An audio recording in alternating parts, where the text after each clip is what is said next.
আমি সেই যুবক হব যার যৌবনে কোনো কালিমা লাগতে দেওয়া হবে না। আমার আল্লাহ আমার জন্য হারাম করেছেন, এই হারাম রিলেশনকে আল্লাহ হারাম করেছেন। কিয়ামতের ময়দানে কঠিন শাস্তি দিবেন, জিনার শাস্তি ভয়াবহ আল্লাহ দিবেন। আল্লাহর ওয়াদা ব্যতিক্রম হয় না, হবে না। আল্লাহর ভয়ে আমার বন্ধুরা সবাই, আমার ক্লাসের সব সহপাঠীরা, তাদের প্রত্যেকের হারাম কাজের সঙ্গী আছে, অপকর্মের সাথী আছে, যেটাকে তারা গার্লফ্রেন্ড নাম দিয়েছে, যে তার জিনার সাথী। কিন্তু আমি আল্লাহকে ভয় করি, ইব্রাহিম আলাইহিস সালামের অনুসারী, যে ইব্রাহিম গোটা সমাজের মানুষের অনাচারের বিরুদ্ধে একাই দাঁড়িয়েছে, আমি একাই স্রোতের বিপরীতে চলবো। এর নাম হলো মুসলমান। আল্লাহর ইবাদত, আল্লাহর দাসত্ব করে যেতে পারাটাই হলো সার্থকতা, জান্নাত প্রাপ্তির নিশ্চয়তা।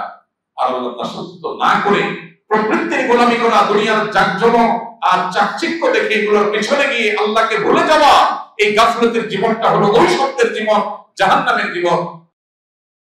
আজ আমরা এমন একজন মানুষের জীবন সম্পর্কে, কর্ম সম্পর্কে, সংগ্রাম সম্পর্কে জানার চেষ্টা করব ইনশাআল্লাহ, যাকে নিয়ে আল্লাহ রাব্বুল আলামিন কোরআনে হাকিমে মুসা আলাইহিস সালামের পর সবচেয়ে দীর্ঘ আলোচনা করেছেন। মুসা আলাইহিস সালামের পর যাকে নিয়ে কোরআনে সবচেয়ে বেশি আলোচনা হয়েছে, সেই রকম এক মহান আল্লাহর বান্দা, আল্লাহর নবী এবং রাসূলকে নিয়ে আমরা আজ আলোচনা করব ইনশাআল্লাহ। পুরো কোরআনে কারীমের মধ্যে তার জন্য যত আলোচনা আল্লাহ তাআলা করেছেন, তাকে ঘিরে যত আলোকপাত করা হয়েছে কোরআনে, সাকল্যে সবগুলোকে একত্র করলে প্রায় পুরো কোরআনের এক পারা জুড়ে তাকে নিয়ে শুধু আল্লাহ তাআলা আলোচনা করেছেন। কোরআনের মতো পাইকারি কিতাবে যেখানে খুচরা বিষয় আলাপের সুযোগ নাই, কিয়ামত পর্যন্ত আগত মানব জাতির পথ প্রদর্শন করবে যে কোরআন, যেই কোরআনে অনেক গুরুত্বপূর্ণ বিধান, পাঁচ ওয়াক্ত ফরজ নামাজের মতো বিধান, সেটা বলতে গিয়ে আল্লাহ তাআলা খুব বেশি আয়াত ব্যবহার করেননি। ইশারা ইঙ্গিতে সংক্ষেপে আল্লাহ তাআলা নামাজ সম্পর্কে নির্দেশ দিয়ে সেটার বিস্তারিত ব্যাখ্যা দেওয়ার দায়িত্ব রাসূল করিম সাল্লাল্লাহু আলাইহি ওয়াসাল্লাম অর্পণ করেছে। কোরআনে যেখানে অতি গুরুত্বপূর্ণ বিষয়কেও এত সংক্ষেপে বলা হয়েছে, সেই কোরআনে যখন কোন নবী, কোন রাসূল, কোন ব্যক্তিকে নিয়ে কোরআনে কারীমের 30 ভাগের এক ভাগ, প্রায় এক পারা জুড়ে যদি কাউকে নিয়ে আলোচনা করা হয়, তাহলে বুঝতে হবে তার জীবন, তার দর্শন, তার আদর্শ, তার সংগ্রাম, তার কর্ম, এগুলো আমাদের জন্য শত সহস্র অগণিত শিক্ষা যোগায়, পথ প্রদর্শন করে, এবং সেটা আমাদের জন্য অতীব গুরুত্বপূর্ণ। না হলে আল্লাহ তাআলা এত আলোচনা একজনকে নিয়ে করতেন না। কোরআনে কারীমে আল্লাহ রাব্বুল আলামিন তার আলোচনার জন্য একটা সূরা নির্ধারণ করে দিয়েছে, এবং এর বাইরে সূরা মারইয়াম, সূরা আম্বিয়া, সূরা তাহা, সূরা হজ, সূরা শুআরা, সূরা আনকাবুত, সূরা মুমতাহিনা, সূরা সাফফাত, সব সূরাতে তার আলোচনা আল্লাহ তাআলা করেছেন। তিনি হলেন আল্লাহর হাবিব, আল্লাহর খলিল, আল্লাহর নবী, আল্লাহর রাসূল ইব্রাহিম আলাইহিস সালাম। আমাদেরকে বড় বেশি ভালোবাসতেন তিনি। এই উম্মতের, অর্থাৎ উম্মতে মুহাম্মাদের পরম আপনজন, আমাদের স্বপ্নদ্রষ্টা ছিলেন, এবং তার সম্পর্কে আল্লাহ তাআলা কোরআনে বলেছেন মিল্লাতা আবিকুম ইব্রাহিম। আদর্শ আমাদের কি হওয়া উচিত, নীতি আমাদের কি হওয়া উচিত, ধর্ম আমাদের কি হওয়া উচিত, সে সম্পর্কে আল্লাহ তাআলা আমাদেরকে দিক নির্দেশনা দিয়ে বলেছেন যে ইব্রাহিম আলাইহিস সালাম যিনি তোমাদের পিতা, আল্লাহ বলেছেন যিনি তোমাদের পিতা, ইব্রাহিম আলাইহিস সালাম, তার মিল্লাত, তার ধর্ম, তার জীবন দর্শন, হুয়া সাম্মাকুমুল মুসলিমিন, তিনি সেই ব্যক্তি ইব্রাহিম আলাইহিস সালাম যিনি আমাদেরকে মুসলিম বলে নামকরণ করেছেন। আমরা যদি মুসলিম, এই নামকরণ করেছেন কে? ইব্রাহিম আলাইহিস সালাম। আমাদের নামটা রেখেছেন যিনি আমাদের স্বপ্নদ্রষ্টা ছিলেন, যাকে আল্লাহ তাআলা আমাদের পিতা বলে পরিচয় দিয়েছেন।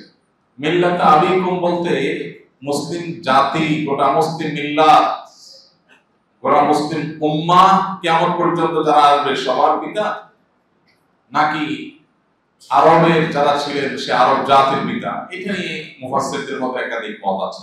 অনেকে বলেছেন এখানে আরব জাতির পিতা বোঝানো হয়েছে, কারণ তার বংশধরদের মধ্যেই ইসমাঈল আলাইহিস সালাম, তার বংশ থেকেই মুহাম্মদ সাল্লাল্লাহু আলাইহি সাল্লাম এবং পরবর্তী প্রজন্মে এবং তার আগের প্রজন্মের যারা ছিলেন তারা এসেছেন, এই জন্য তাদেরকে লক্ষ্য করে বলা হয়েছে যে মিল্লাতা আবিকুম ইব্রাহিম। যদিও আয়াতের পরের অংশ হুয়া সাম্মাকুমুল মুসলিমিন, এখানে তিনি তোমাদের মুসলিম বলে নামকরণ করেছেন, এটা আরবদের জন্য খাস না, বরং এটা মুসলিম জাতিকেই আল্লাহ তাআলা উদ্দেশ্য করে বলেছেন যে তোমাদেরকে মুসলিম নামকরণ করেছেন। এজন্য তিনি আমাদের আদর্শিক পিতা, গোটা বিশ্বের মুসলমানদের আদর্শিক পিতাকে ইব্রাহিম আলাইহিস সালাম। আল্লাহ রাব্বুল আলামিন তার আলোচনা কোরআনে প্রিয় নবী সাল্লাল্লাহু আলাইহি সাল্লামের মক্কি জীবনের একেবারে শুরুর দিক থেকে, মক্কি জীবন থেকে নিয়ে শুরু করে মাদানী জীবনের শেষ পর্যন্ত তার আলোচনা আল্লাহ তাআলা নাযিল করেছে। কত গুরুত্বপূর্ণ হলে এটা সম্ভব হয়। নবী করিম সাল্লাল্লাহু আলাইহি সাল্লামের জীবনীকে দুই ভাগে ভাগ করা হয়, একটা মক্কি জীবন আর একটা হলো মাদানী জীবন। মক্কি জীবন বলা হয় নবী সাল্লাল্লাহু আলাইহি সাল্লামের জীবনের সেই বছরগুলোকে, যেই বছরগুলো তিনি মক্কায় কাটিয়েছেন নবুয়তের দায়িত্ব বুঝে পাওয়ার পর। আর মাদানী জীবন বলা হয় নবী আলাইহিস সালামের জীবনের সেই বছরগুলোকে, যে বছরগুলো তিনি হিজরত করে মদিনায় আসার পর থেকে ওয়াফাত পর্যন্ত অতিবাহিত করেছেন, সেগুলো হলো 10 বছর। আর মক্কাতে কাটানো বছরগুলো কতগুলো? মোট 43। আর নবুয়তের দায়িত্ব বুঝে পাওয়ার পর থেকে নিয়ে 13 বছর।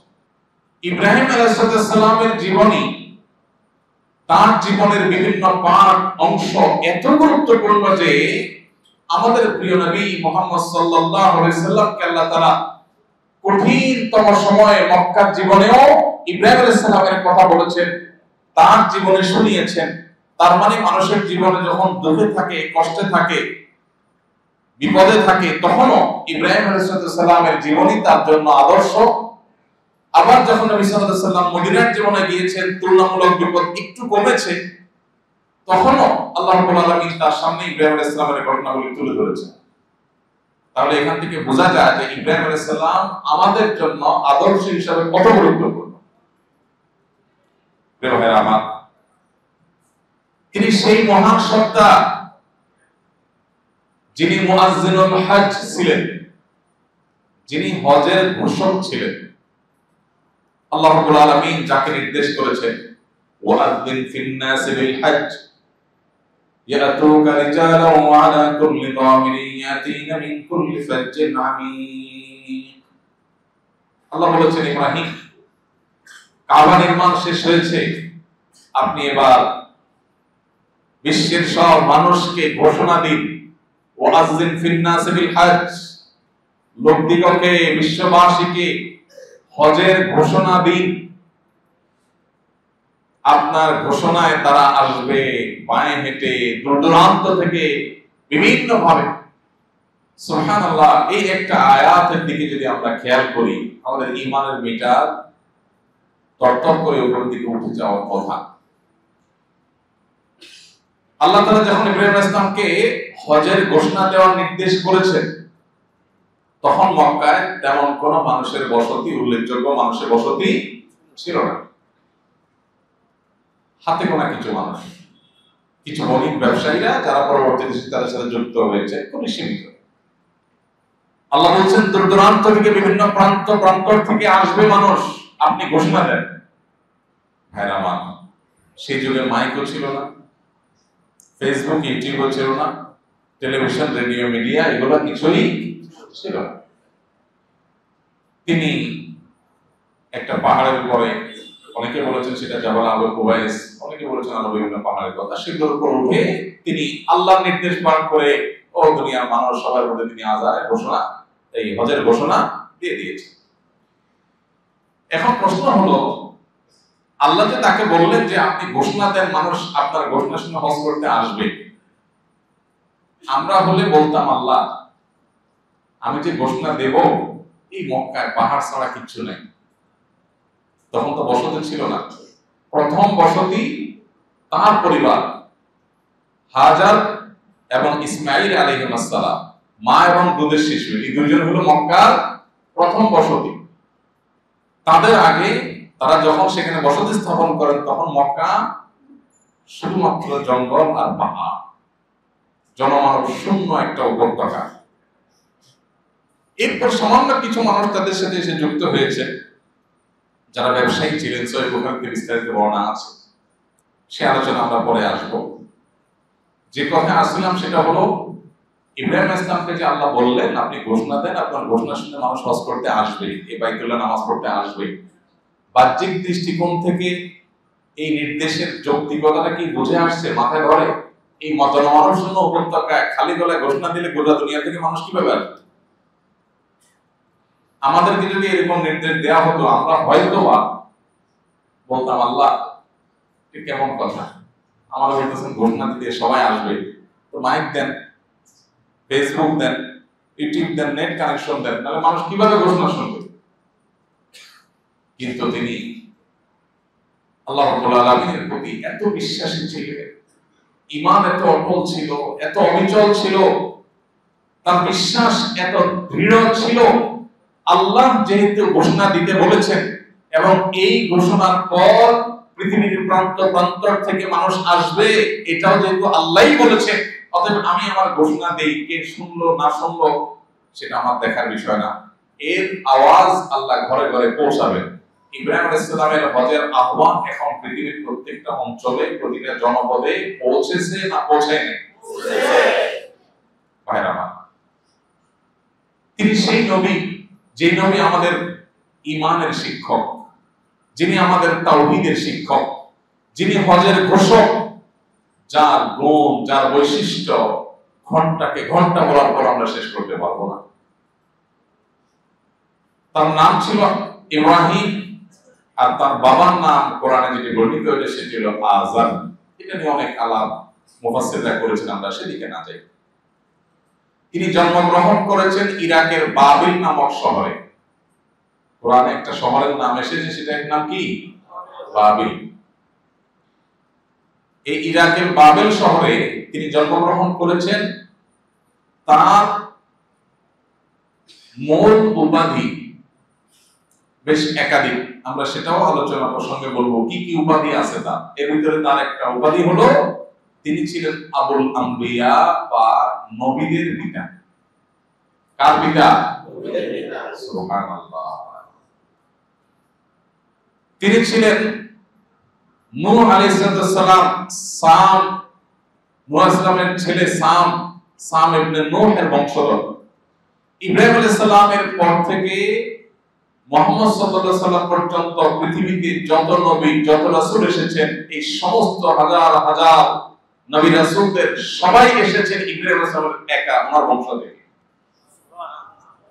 আল্লাহ রাব্বুল আলামিনের কাছে কত প্রিয় হলে, আল্লাহর কত ভালোবাসার মানুষ হলে, তার বংশ থেকেই পৃথিবীতে তার আগে নবী রাসূল যারা হয়েছেন তারা তো বিভিন্ন তার পূর্বের বংশের বিভিন্ন বংশ থেকে হয়েছে, তো তার পরে যারা এসেছেন তার 100% নবী রাসূলরা, সকল নবী রাসূলরা, ইহুদিদের সমস্ত নবী রাসূলরা, খ্রিস্টানদের নবী, আমরা যাকে নবী হিসেবে স্বীকৃতি দেই, আল্লাহ নবী ঈসা আলাইহিস সালাম, আমাদের নবী মুহাম্মদ সাল্লাল্লাহু আলাইহি সাল্লাম, সমস্ত নবী রাসূলরা যার বংশে জন্মগ্রহণ করেছেন তিনি হলেন ইব্রাহিম আলাইহিস সালাম। ভাইরা আমার, কোরআনে কারীমে আল্লাহ রাব্বুল আলামিন 25 জন নবীর নাম উল্লেখ করেছেন। কতজন? 25 জন। আল্লাহর নবী রাসূলের সংখ্যা আরো অনেক, কিন্তু কোরআনে উল্লেখিত হয়েছে যাদের নাম তারা কতজন? 25 জন। এই 25 জন নবীর মধ্যে 5 জন নবী আছেন যাদেরকে কোরআনে আল্লাহ রাব্বুল আলামিন উলুল আজমি মিনার রাসূল বলে সম্বোধন করেছেন। কি বলেছেন? উলুল আজম। উলুল আজম মানে কি? উলুল আজম মানে হলো দৃঢ় প্রত্যয়ী, যাদের প্রত্যয় ছিল সুদৃঢ়, যারা তাদের আদর্শে ছিলেন অটল অবিচল, চুল পরিমাণ তারা তাদের আদর্শ থেকে বিচলিত হন নাই। অনেক কঠিন পরীক্ষা যাদের জীবনে গেছে, কিন্তু তারা প্রত্যয়ী ছিলেন, দৃঢ় প্রত্যয়ী ছিলেন। নবী রাসূলদের মধ্যে যাদের জীবনে পরীক্ষা, কঠিন সময় জীবনে সবচেয়ে বেশি আসছে, সেই রকম 5 জন নবীকে আল্লাহ উলুল আজমি মিনার রাসূল বা রাসূলদের মধ্য থেকে দৃঢ় প্রত্যয়ী বা উলুল আজম নবী হিসেবে রাসূল হিসেবে আখ্যায়িত করেছে। সেই 5 জনের একজন ছিলেন ইব্রাহিম আলাইহিস সালাম। বাকি 4 জন কারা ছিলেন? প্রথম জন ছিলেন নূহ আলাইহিস সালাম, যিনি ইব্রাহিম আলাইহিস সালামেরও আগে পৃথিবীতে এসেছেন। এরপরের জন ছিলেন ইব্রাহিম আলাইহিস সালাম, তারপরের জন ছিলেন মুসা আলাইহিস সালাম। কয়জন হলো? তারপরের জন ছিলেন ঈসা আলাইহিস সালাম, আর তারপরে পঞ্চম নম্বর ছিলেন আমাদের নবী মুহাম্মদ মুস্তাফা সাল্লাল্লাহু আলাইহি ওয়াসাল্লাম। ভাইরা আমার, আল্লাহর নবী ইব্রাহিম আলাইহিস সালাম তিনি পৃথিবীতে আজ থেকে কত বছর আগে এসেছেন জানা আছে কারো? প্রায় 4500 বছর আগে। আল্লাহ রাব্বুল আলামিন তাকে এত বেশি বৈশিষ্ট্য দিয়েছেন, এত মর্যাদা দিয়েছেন, কোরআনের পাতায় পাতায় আপনার ইব্রাহিম ইসলামের ঘটনা আলোচনা শুনতে পাবেন।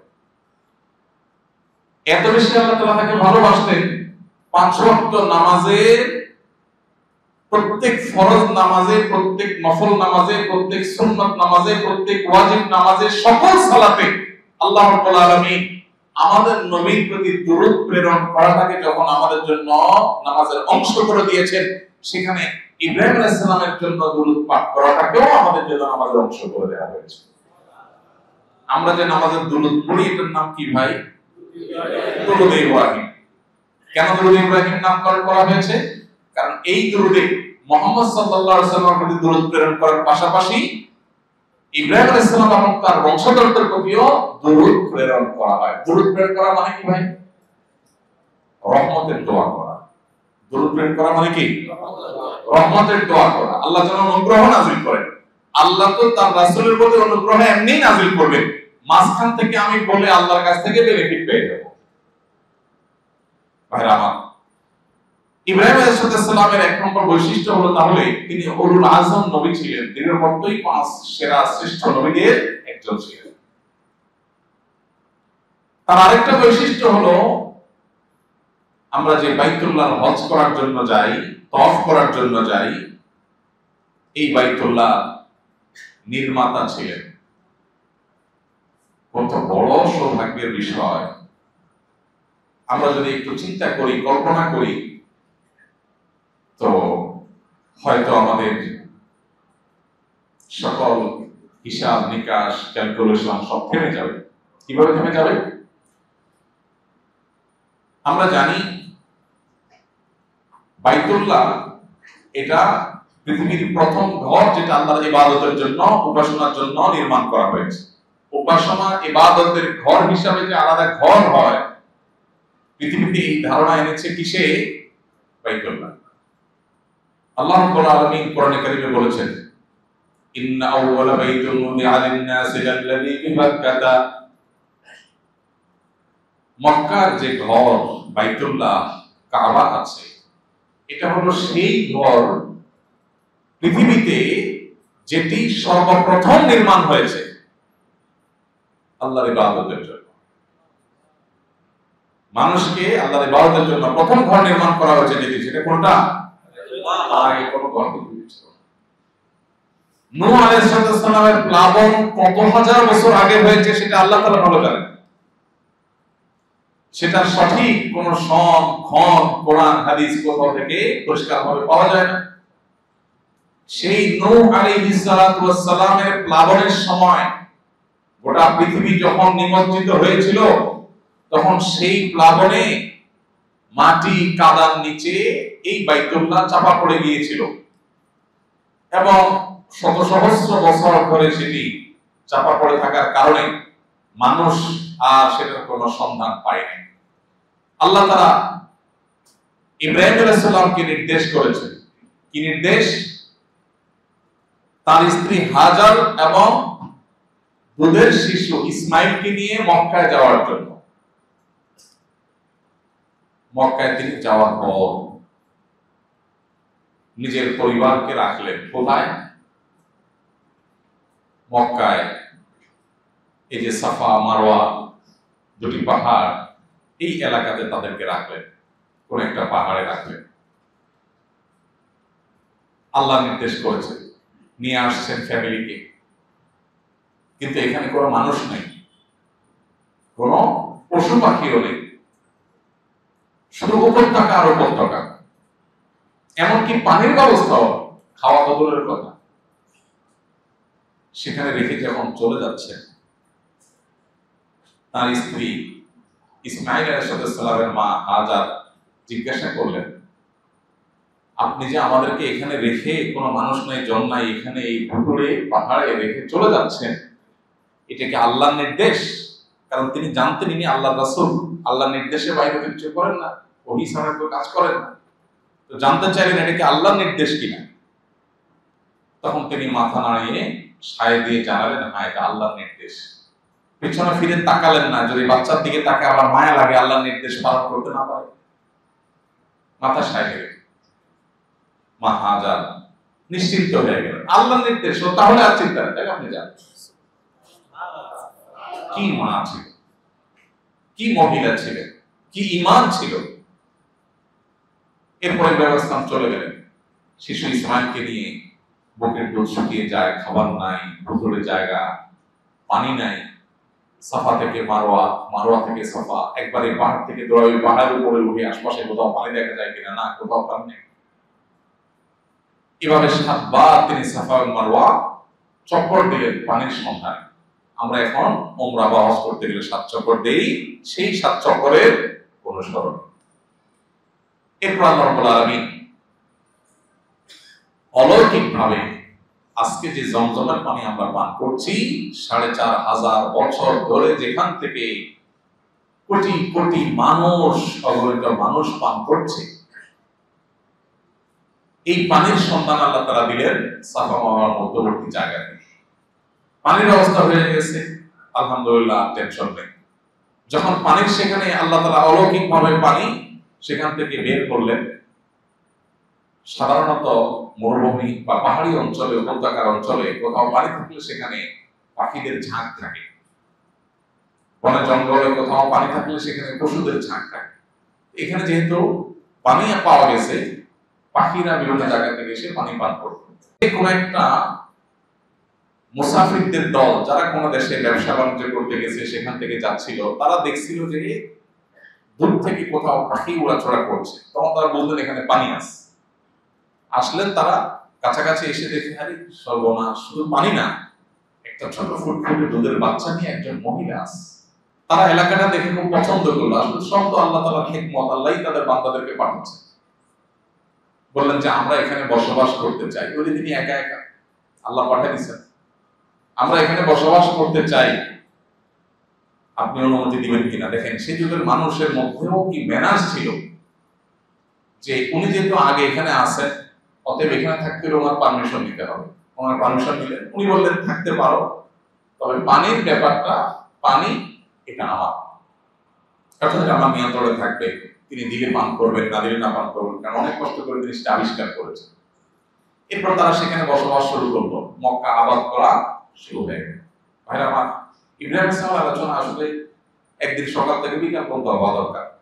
শুরু করতে করতে 2-4 ঘন্টা লাগবে।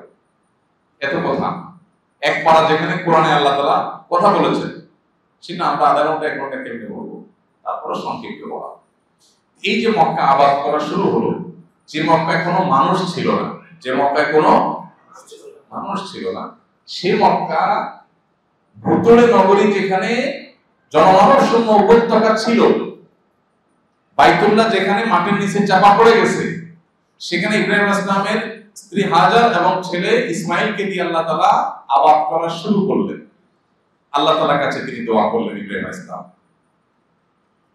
রব্বানা ইন্নী আসকানতু মিন যুররিয়্যাতি বিওয়াদিন গায়রি যী যার'ইন ইনদা বাইতিকাল মুহাররম। আল্লাহ, আপনার সম্মানিত ঘরের কাছে আমি আমার পরিবারের সদস্যদেরকে রেখে আসলাম, যেখানে কোনো ফল নাই, ফসল নাই, খাওয়ার কিছু।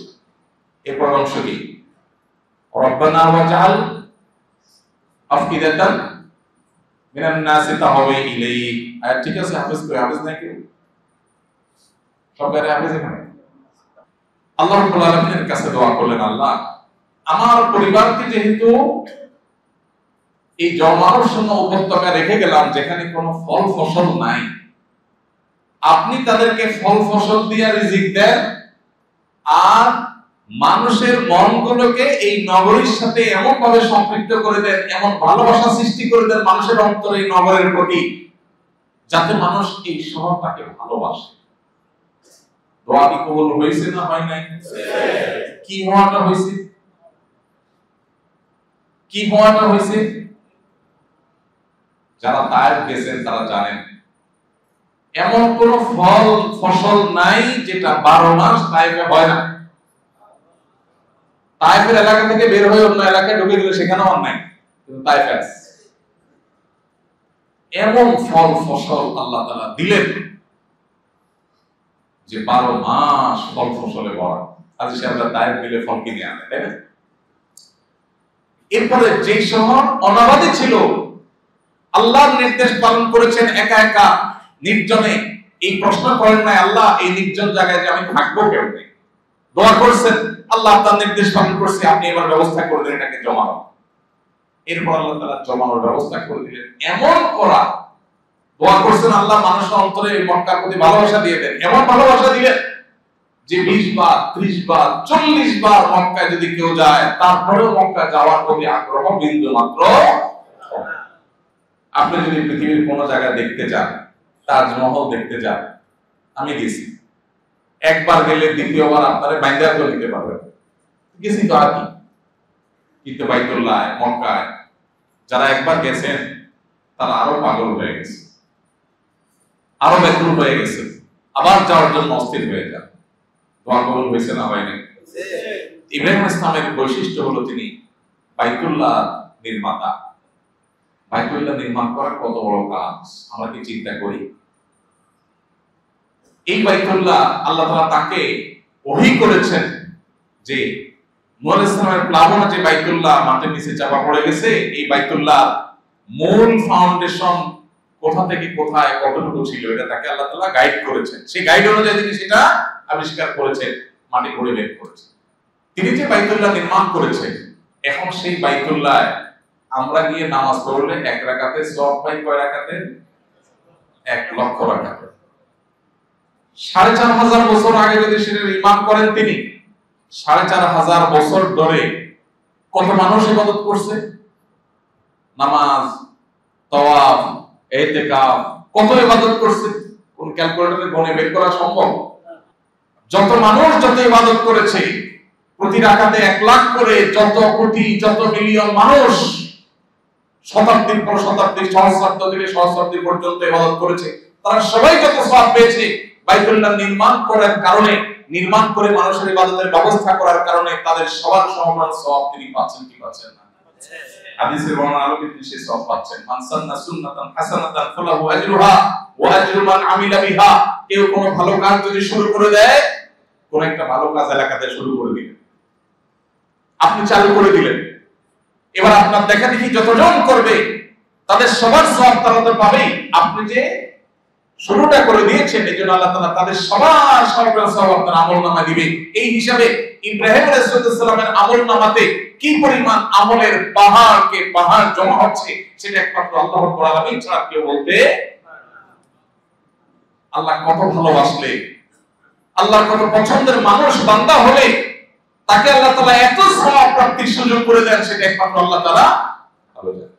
ভাইরা আমার, ইব্রাহিম আলাইহিস সালাম কাবা নির্মাতা, হজের ঘোষক, হজের সূচনাকারী, কত কত ভালো কাজ, কত কত নেক কাজ আল্লাহ তাআলা তাকে দিয়ে পৃথিবীতে শুরু করেছে। তিনি আল্লাহ তাআলার খলিল ছিলেন। আল্লাহ বলেছেন ওয়াত্তাখাযাল্লাহু ইব্রাহিমা খলিলা। আল্লাহ তাআলা ইব্রাহিমকে বন্ধু হিসেবে গ্রহণ করেছেন। সুবহানাল্লাহ। আমরা হলাম আল্লাহর গোলাম, এটাই গৌরবের। গোলাম দাস কি রে ভাই? আল্লাহর গোলাম হওয়াটা কি সম্মানের না অপমানের? মানুষ মানুষের গোলাম হলে সেটা অপমানের হয়, তাই না? কেউ কারোর চাকর, কেউ কারোর চামচা, কেউ কারোর দাস, এটা কি সম্মানের না অসম্মানের? আল্লাহর গোলাম হওয়াটা কিসের? কিভাবে কিভাবে সম্মান? আবার একটা ছোট উদাহরণ দেই। কেউ যদি কারোর বিভিন্ন কাজ কাম গোছায় গাছায় দেয়, আগায় জোগায় দেয়, সহযোগিতা করে ব্যক্তিগতভাবে। এলাকার চেয়ারম্যান সাহেবের যদি এরকম কাজ গোছানোর কাজটা করে, মানে ওনার কাজগুলো আগায় যোগায় দেয়, এটারে আমাদের দেশে কি বলে, ভালোভাবে বললে বলে পিএস, আর আসলটা বললে কি বলে, চামচা। আচ্ছা, এই একই কাজ যদি প্রধানমন্ত্রী করে, প্রেসিডেন্টের অফিসে যদি চাকরি করে এবং ওনার কাজগুলো আগায় যোগায় দেয়,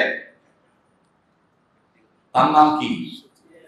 নাম হয়তো একই হতে পারে, কিন্তু মর্যাদাটা কি? প্রেসিডেন্টের পিএস, প্রেসিডেন্টের একান্ত সচিব, তার ঠেলার চোটে ডিসিএসবিও থরথর করে কাঁপে। প্রেসিডেন্টের আগায় যোগায় দিলে বা তার একান্ত ব্যক্তিগত কাজ কাম করে দিলে, যদি প্রেসিডেন্ট হওয়ার কাজ হওয়ার কারণে যদি তার মর্যাদা বেড়ে যায়, স্বয়ং আল্লাহ রাব্বুল আলামিনের দাস হওয়াটা অনেক বড় গৌরবের বিষয়। সেখানে আল্লাহ তাআলা ইব্রাহিম আলাইহিস সালামকে শুধু দাস না, শুধু বান্দা না, বন্ধু হিসেবে ঘোষণা করেছেন।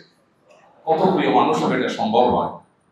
নবী করিম সাল্লাল্লাহু আলাইহি ওয়াসাল্লামের হাদিস রয়েছে, তিনি বলেছেন আল্লাহ তাআলা ইব্রাহিম আলাইহিস সালামকে বন্ধু রূপে গ্রহণ করেছেন এবং আমাকেও আল্লাহ তাআলা বন্ধু ঘোষণা করেছেন, খলিল ঘোষণা করেছেন। একই উপাধি আল্লাহ তাআলা আমাদের রাসূলকেও দিয়েছেন সাল্লাল্লাহু আলাইহি ওয়াসাল্লাম। ইব্রাহিম আলাইহিস সালামের আরেকটা বৈশিষ্ট্য হলো তিনি আবুল আম্বিয়া বা সকল নবীদের পিতা ছিলেন। সকল নবীদের মধ্যে তার পরের যারা আসছেন তার আগের না, তাদের সবাই তার বংশধরদের মধ্যে দেখেছে। তিনি সেই নবীদের একজন, কোরআনে যার আলোচনা সবচেয়ে বেশি এসেছে। তিনি ছিলেন এমন ইমাম, এমন নেতা, এমন অনুসরণীয় ব্যক্তিত্ব, যাকে খুব আল্লাহ রাব্বুল আলামিন অনুসরণীয় বলেছেন। আল্লাহ বলেছেন ইন্না ইব্রাহিমা কানা উম্মাহ, নিশ্চয়ই ইব্রাহিম ছিলেন উম্মাহ। ইব্রাহিম কি ছিলেন? উম্মাহ ছিলেন। উম্মার মানে কি? উম্মাহ বলতে এখানে বোঝানো হয়েছে এই ইমামান ইউক্তাদা বিহি। ইব্রাহিম ছিলেন এমন নেতা যাকে অনুসরণ করা হয়। পৃথিবীতে এত বেশি অনুসরণ করা হয় এরকম আরেকটি মানুষ আপনি দেখাতে পারবেন না। গোটা পৃথিবীতে সবচেয়ে বেশি ফলোয়ার যার, সবচেয়ে বেশি ভক্তি করে, ভক্ত যার, ভালোবাসে যাকে সবচেয়ে বেশি, তার নাম হলো ইব্রাহিম আলাইহিস সালাম। তার চেয়ে বেশি ফলোয়ার্স পৃথিবীতে তার কারণ নেই। ইহুদিরা ইব্রাহিম আলাইহিস সালামকে ভালোবাসে, তারা আব্রাহাম বলে। খ্রিস্টানরা ইব্রাহিম আলাইহিস সালামকে শ্রদ্ধা করে এবং ভালোবাসে, এবং কোরআনে আল্লাহ তাআলা উল্লেখ করেছেন ইহুদি এবং খ্রিস্টানরা গন্ডগোল করে নিজেদের মধ্যে, তারা সবাই দাবি করে তারা ইব্রাহিম আলাইহিস সালামের অনুসারী।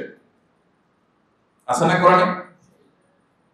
ইহুদিরা বলে আমরা ইব্রাহিম আলাইহিস সালামের উম্মত, আমরা তার অনুসরণ করি। খ্রিস্টানরা বলে আমরা অনুসরণ করি। তাহলে সবাই তাকে অনুসরণ করতে চায়। আর আমরা মুহাম্মদ সাল্লাল্লাহু আলাইহি ওয়াসাল্লাম উম্মত যারা, আমরা তো ইব্রাহিম আলাইহিস সালামকে প্রত্যেক নামাজের মধ্যে তার জন্য দরুদ প্রেরণ করি। কি পরিমাণ ভালোবাসা অনুসরণ থাকলে সেটা সম্ভব হবে বলার আগে না। তো পৃথিবীতে তিনটা প্রধান এবং সবচেয়ে বড় বড় ধর্ম, বিশেষ করে সবচেয়ে বেশি মানুষ যে ধর্ম অনুসারী খ্রিস্টান, এরপরে সবচেয়ে বেশি মানুষ যে ধর্ম অনুসারী মুসলমান, তারপরে ইহুদি, এই গোটা পৃথিবীর মানুষকে আনুপাতিক হারে ভাগ করলে দেখা যাবে পৃথিবীর বেশিরভাগ মানুষ এই তিন ধর্মের মধ্যে চলে আসছে। এই তিন ধর্মের মানুষ যদি কাউকে অনুসরণ করে, ভালোবাসে, ফলো করে, তাহলে তার চাইতে বেশি ফলোয়ার, তার চাইতে বেশি ভক্ত পৃথিবীতে আর কারোর হতে। এই জন্য আল্লাহ বলেছেন ইন্না ইব্রাহিমা কানা উম্মাহ, ইব্রাহিম উম্মাহ ছিলেন। ইব্রাহিম কি ছিলেন? উম্মাহ ছিলেন। উম্মার আরো ব্যাখ্যা আছে, অর্থ আছে, একটা বললাম। ভাই আমার ইব্রাহিম আলাইহিস সালামের বৈশিষ্ট্যের মধ্যে থেকে আরেকটা হলো তিনি মানুষকে সৎ এবং সুন্দরের পথে সবচেয়ে বেশি পথ নির্দেশ করে গিয়েছেন, এবং সকল ভালো গুণাবলী আল্লাহ তাআলা তাকে অর্জন করার এমন ভাবে তৌফিক দিয়েছেন যে নামাজের মধ্যে তার জন্য দরুদ প্রেরণ করতে হবে। তিনি আমাদেরকে মুসলিম নামকরণ করেছেন, এবং তিনি সেই মানুষ যিনি আমাদের নবীজির আগমনের জন্য আল্লাহর কাছে দোয়া করেছেন। কোরআনে কারিমে কয়েক জায়গায় সে দোয়া বর্ণিত হয়েছে। সূরা বাকারার একাধিক জায়গায় আল্লাহ তাআলা তার সে দোয়া বর্ণনা করেছেন। তিনি দোয়া করেছেন কি?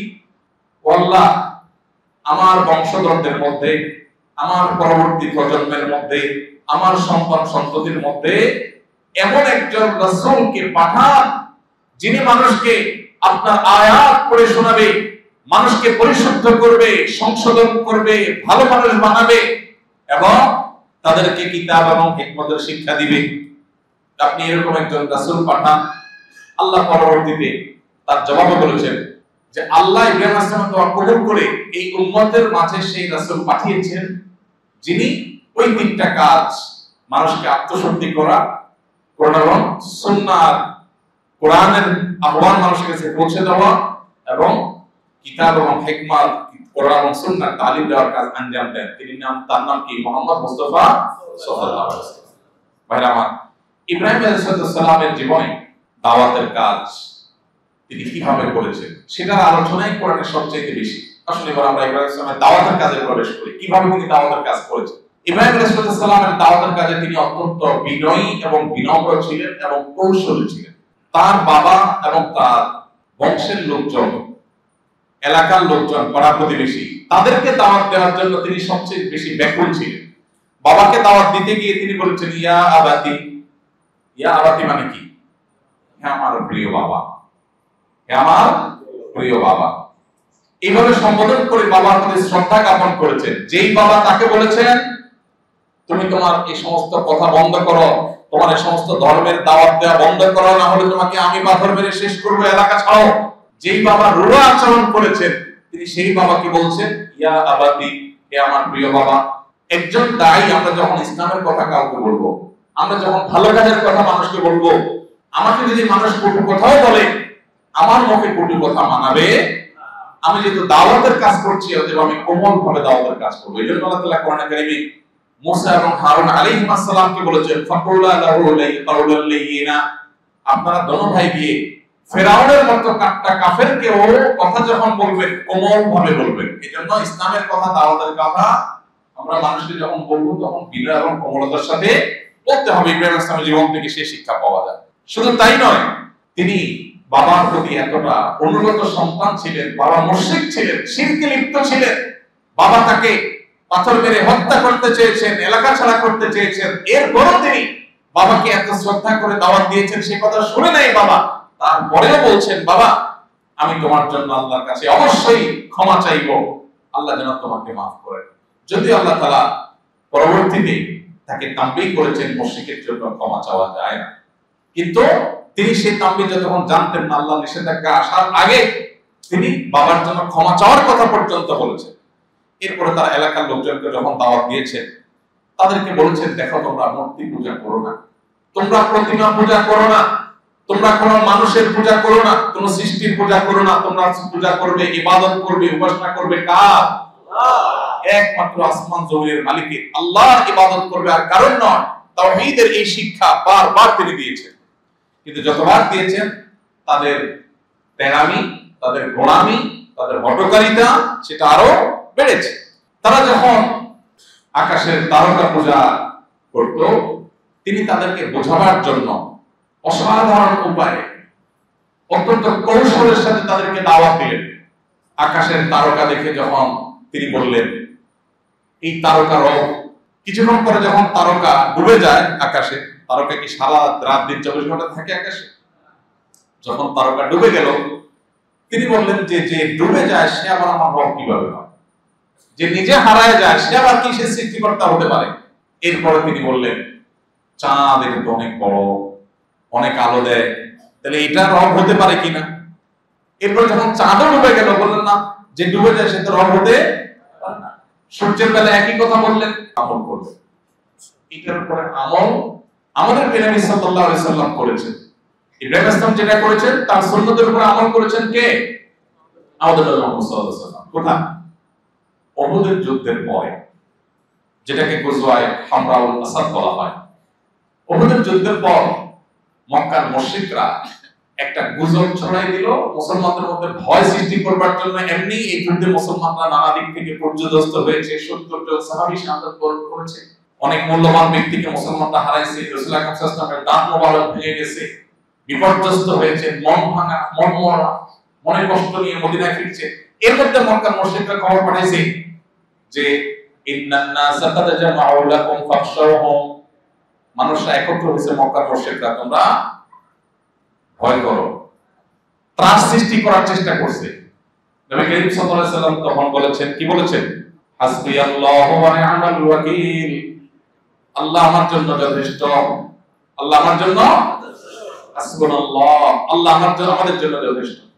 যখন নবীজি এই কথা বললেন, এরপর আল্লাহ তাআলা বলেছেন যে যখন তারা এই আয়াত পড়ে আল্লাহর কাছে আল্লাহর প্রতি আস্থা এবং ভরসা প্রকাশ ঘটালো, আল্লাহ বলেছেন যে তারা আল্লাহ তাআলার নিয়ামত নিয়ে ফিরে গেছে এবং লাম ইয়ামসাসহুম সু, তাদের কোনো ক্ষতি হয় নাই, কোনো বিপদ আসে নাই, তারা নিরাপদ ছিল। কারণ কি বলেছে? হাসবি আল্লাহ বলেছে। এইজন্য আমরা এখান থেকে শিক্ষা নিয়ে আমাদের জীবনের উপর আমল করব ইনশাআল্লাহ। আল্লাহ আমাদেরকে আমল করার তৌফিক দান করুন। একটা আমল পেয়ে গেলাম, বিপদে আপদে মুসিবতে ভয় তৈরি হলে অন্তত কি বলবো? হাসবিয়াল্লাহু ওয়া নি'মাল ওয়াকিল। অনেক মানুষ যদি হয় একসাথে তাহলে বলবেন হাসবুনাল্লাহু ওয়া নি'মাল ওয়াকিল, আল্লাহ আমাদের জন্য যথেষ্ট, তিনি আমাদের এই কাজ সমাধান করার জন্য সবচেয়ে উত্তম। ভাইরা আমার, তো ইব্রাহিম আলাইহিস সালামকে দেখেন তিনি দাওয়াতের কাজ করতে গিয়ে আগুনে নিক্ষেপ করা হলো, এরপর সেখান থেকে আল্লাহ তাআলা উদ্ধার করলেন। এলাকাবাসী তখন চিন্তা করছে, বাপরে, আগুনে ফেললাম, সেখান থেকে রক্ষা পেয়ে গেছে। তারা একরকম হাল ছেড়ে দিছে যে না, তাহলে এর সাথে আর পারা। এরপরে ঈমান আনে নাই। কপাল পড়া হলে কি হয়? আল্লাহ এত বড় কুদরত দেখার পরেও ঈমান আনে নাই। এই করোনার সময় কত কুদরত আমরা দেখেছি, কিন্তু আমাদের বুঝে ভাইরা আমার খুব কম মানুষই শিক্ষা গ্রহণ করেছে। এরপরে ইরাকের যে বাবিল এলাকায় তিনি জন্মগ্রহণ করেছেন, সেই বাবিল শহরের যে রাজা ছিল নমরুদ, পৃথিবীর ক্ষমতাধর রাজাদের একজন ছিল। এই পাপিষ্ঠ এই রাজা, সে নিজেকে সৃষ্টিকর্তা দাবি করে বসলো, মাবুদ দাবি করে বসলো এবং বললো যে আমি সৃষ্টিকর্তা, আমি সব। নাউযুবিল্লাহ। এই ঘটনা যখন ইব্রাহিম আলাইহিস সালাম তিনি জানলেন এবং ইব্রাহিম আলাইহিস সালামের কথা যখন সে শুনছে যে ইব্রাহিম আলাইহিস সালাম দাওয়াত দিচ্ছে এক আল্লাহর প্রতি, তখন তাকে ডেকে পাঠাইলেন। ডেকে তার সাথে একটা বাহাস হলো, মোনাজারা, বিতর্ক হলো। বিতর্কের বিষয়বস্তু কি? সে দাবি করে সে আল্লাহ, সে সৃষ্টিকর্তা, আর ইব্রাহিম আলাইহিস সালাম বলেন না, তুমি সৃষ্টিকর্তা কে? আল্লাহ। এবার সে বলে, দেখো তোমার সৃষ্টিকর্তা কি পারে? ইব্রাহিম আলাইহিস সালাম বলেন, ইন্নাল্লাহা ইউহয়ী ওয়া ইউমীত, আমার আল্লাহ যিনি মহান সৃষ্টিকর্তা, সৃষ্টিকর্তা শুধু এক সত্তা, একজন। তিনি মানুষকে জীবন, তিনি সবাইকে জীবন দেয়, আবার মৃত্যু তিনিই দেয়। জীবন মরণের মালিক তিনি। নমরুদ এটা শুনে জেল থেকে দুজন মানুষকে ডেকে নিয়ে আসছে, যাদের মৃত্যুদণ্ডের অর্ডার হয়ে গেছে, মৃত্যুদণ্ড কার্যকর হবে। এই টাইমে বললো, যাও, একজনকে ছেড়ে দিলাম, আরেকজনকে মেরে ফেললাম। একজনকে মেরে ফেলছে, আরেকজনকে ছেড়ে দিছে। দিয়া বলছে, দেখছো আমি জীবন দিছি, মৃত্যু দিছি, এর জীবন দিলাম, এর মরণ দিলাম, দেখছো, তা আমি তো সৃষ্টিকর্তা। আহম্মকের এই কথা শোনার পর ইব্রাহিম আলাইহিস সালাম চিন্তা করলেন, এর তো সোজা কথায় হবে না, আল্লাহ তাকে খুব কৌশলী বানিয়েছে। তিনি তখন বললেন, আচ্ছা তাই নাকি? ফাইন্নাল্লাহা ইয়াতি বিশ-শামসি ফামিনাল মাশরিকি ফাতি বিহা মিনাল মাগরিব, আল্লাহ তাআলা সকালবেলা সূর্য ওঠান পূর্ব দিক থেকে।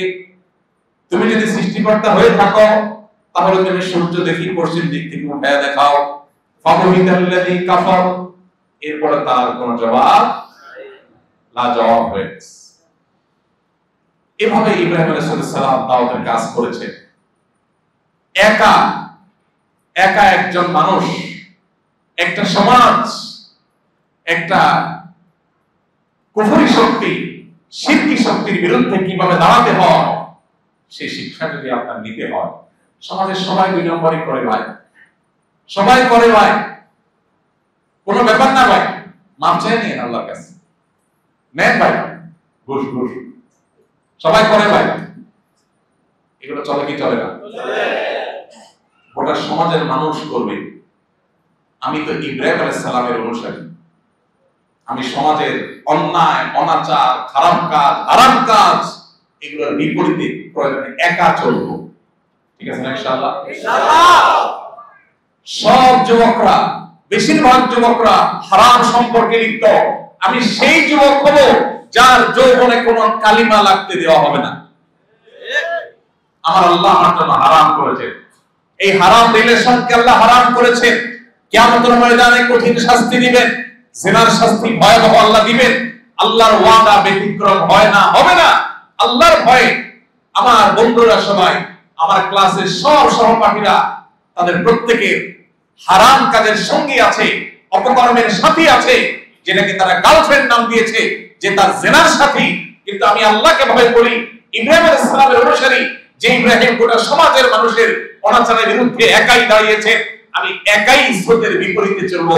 এর নাম হলো মুসলমান। আল্লাহ আমাদেরকে সেরকম মুসলমান হওয়ার তৌফিক দান, আমাদের ঈমানগুলোকে আল্লাহ হেফাজত করবার তৌফিক দান। যুবক ভাইরা, আমি জানি হারামের হাতছানি আপনাদেরকে চতুর্দিক থেকে ডাকছে। পশ্চিমা অপসংস্কৃতি আমাদের সমাজকে কুরে কুরে খাচ্ছে, আমাদেরকে খাবলে খাবলে খাচ্ছে, ছোবল মারছে। বিজ্ঞাপনের নামে আপনাকে উস্কায়, নাটকের নামে আপনাকে উস্কায়, সিনেমার নামে আপনাকে উস্কানি দেয়, আপনাকে নানাভাবে আপনার চরিত্রকে নষ্ট করবার চেষ্টা করে। মনে রাখবেন, মুসলিম যুবকের সবচেয়ে বড় আধ্যাত্মিক স্পিরিচুয়াল শক্তি, এটা সে হেফাজত করতে পারে যখন সে তার চরিত্রকে হেফাজত করতে পারে। আজ সেরকম যুবক যদি পাওয়া যায় যারা ইব্রাহিম আলাইহিস সালামের মতো নিজের আদর্শের উপর অটল অবিচল থাকবে, তাহলে এরাই আগামীর পৃথিবীর ত্রাণকর্তায় পরিণত হবে ইনশাআল্লাহ। আল্লাহ আমাদের সবাইকে আমাদের ঈমান আমলকে আল্লাহ হেফাজত করার তৌফিক দান করুন। ইব্রাহিম আলাইহিস সালামের জীবনের প্রতিটা লাইনে লাইনে আমাদের জন্য কিভাবে শিক্ষা আছে, সেটা নিয়ে ঘন্টাকে ঘন্টা আলোচনা করে শেষ করা যাবে। ভাইরা আমার, আল্লাহ নবী ইব্রাহিম আলাইহিস সালাম নমরুদের সাথে যখন কথোপকথন হলো, সেখানেও নমরুদ যখন হার মেনে গেল, তখন ইব্রাহিম আলাইহিস সালামের বিরুদ্ধে তারা নানাবিধ ষড়যন্ত্র আনা শুরু করলো যে না, যে কোনো ভাবে তাকে মারতে হবে। আল্লাহ তাআলা ইব্রাহিম আলাইহিস সালামকে তখন নির্দেশ করলেন, এলাকা ছেড়ে চলে যান। আপনি আপনার সাধ্য অনুযায়ী এলাকার মানুষকে হেদায়েতের চেষ্টা করেছেন, কপাল পোড়া তারা হেদায়েত গ্রহণ করে নাই, আপনি আপনার পরিবার নিয়ে চলে যান। তার সাথে তার ভাতিজা আরেক নবী লূত আলাইহিস সালাম ছিলেন, তাকে সাথে নিয়ে, পরিবারকে সাথে নিয়ে তিনি ইরাকের বাবেল শহর ত্যাগ করে হিজরত করলেন। কি করলেন ভাই? তার জীবনে 3টা হিজরতের কথা পাওয়া যায়। কয়টা হিজরত? এর ভিতরে একটা হিজরতের কথা পাওয়া যায় সূরা মারিয়ামের 48 নম্বর আয়াতে। আল্লাহ তাআলা বলেছেন, ওয়া তাযরিকুম মা তাদউনা মিন দুনিল্লাহি ওয়া আদউ রাব্বি। তিনি বলেন, হে আমার সম্প্রদায়, তোমরা যেহেতু আমার রবের একত্ববাদকে স্বীকার করো নাই, সমাজে অনাচার চলছে, তাই আমি সবার সাথে তাল মিলাবো না। তোমরা ভুল পথে আছো, সঠিক পথে আনার চেষ্টা করেছি, যেহেতু আসো নাই, তাহলে তোমাদেরকে ত্যাগ করলাম। যেই বন্ধু খারাপ পথে থাকবে তাকে ভালো পথে আনার চেষ্টা করবে, ভালো পথে আনার চেষ্টা করার পরে যদি সে না শোনে, যেহেতু আমার দোস্ত, থাক, ওর সাথেই চলি না। যদি খারাপ পথ থেকে না ফিরে, তাহলে সেই বন্ধু আমার জীবনে থাকতে, আমি কি আল্লাহকে গ্রহণ করছি না তাকে গ্রহণ করছি, এটাই অ্যাসিড টেস্ট। ইব্রাহিম আলাইহিস সালাম বলেছেন, ওয়া তাযলিকুম মা তাদউনা মিন দুনিল্লাহ ওয়া আদউ রাব্বি। আমি তোমরা যে যাদের উপাসনা করো, সেই প্রতিমা, সেই তারকারাজি, সেই চন্দ্র সূর্য, সেই সমস্ত সৃষ্টি যেগুলো আল্লাহ বানাইছেন, সেগুলোকে তোমরা পূজা করছো, আমি সেগুলোকে ত্যাগ করছি, তোমাদেরকেও ত্যাগ করছি। এই এলাকা ত্যাগ করে তিনি চলে গেলেন। প্রথম হিজরত তিনি করলেন তার স্ত্রী সারা সহ এবং ভাতিজা লূত আলাইহিস সালামকে সাথে নিয়ে শামে, মানে তখনকার শাম, আজকের সিরিয়া, ফিলিস্তিন, তারপরে যায় জর্ডান, এই পুরো অঞ্চল জুড়ে ছিল কি দেশ? শাম দেশ, যেটা বৃহত্তর সিরিয়া বলা যেতে পারে, সেখানে।